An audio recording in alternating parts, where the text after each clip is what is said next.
Good morning, everyone. It's Charlie Griffiths here from AAG. The next video we're going to do is going to follow on from the OneDrive ones that we've done previously, and this is kind of leading into SharePoint. SharePoint we tend to find is probably one of the most underused products in the Office 365 suite. And I think there's also a bit of confusion about actually what SharePoint is. Again, like I said kind of previously, the majority of customers that we go into that are subscribed to Office 365 are only using it for email. 365 does an awful lot more. So SharePoint is kind of one of the modules of that. And kind of what is SharePoint? Well, it's a collaboration tool.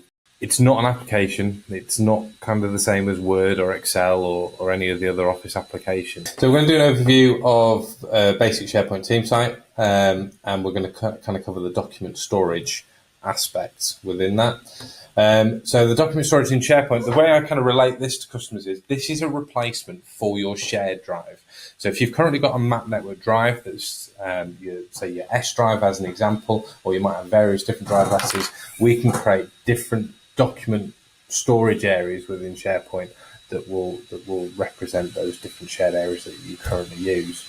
The advantage with this is it's obviously easily accessible. So if you've got remote workers, you haven't got to worry about VPNing into your network or remote access through a remote desktop session.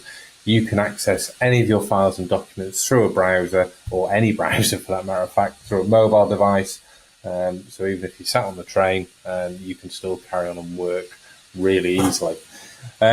If we go into the kind of basic documents folder that's in here, again, we can create loads of different of these. We can rename them. They can all be bespoke. We can store content in here. And this document storage also links to our OneDrive client that we mentioned in the previous videos. So where we had our kind of shared drive previously, we can still access these files through Explorer View. I've not actually set this up yet, so I'm going to demonstrate how that looks.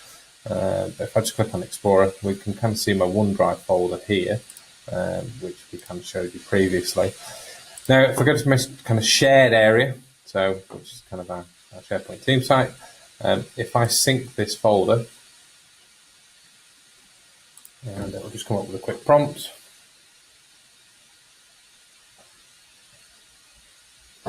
There we go. So if I now go back into my Explorer view for my files, where I'd kind of typically seen my S drive before, I've now got my team site, which is effectively my shared drive.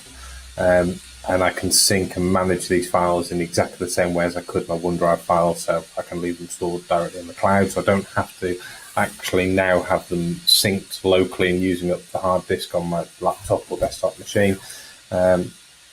I can selectively decide where these documents stay. Just one thing I wanted to point out there, within those file types, you can now store virtually any type of file. So it can be any Office documents, PDFs, pictures, drawings, anything like that can all be stored within a document library. In the next room of videos, we're going to kind of cover kind of work processes within SharePoint. So one of the things that you can do now is you can trigger workflows off the back of a document. So really basic examples of these are things like if you've got employees that submit expenses and they save their, I don't know, perhaps you submit it on an Excel spreadsheet and saved on the shared drive.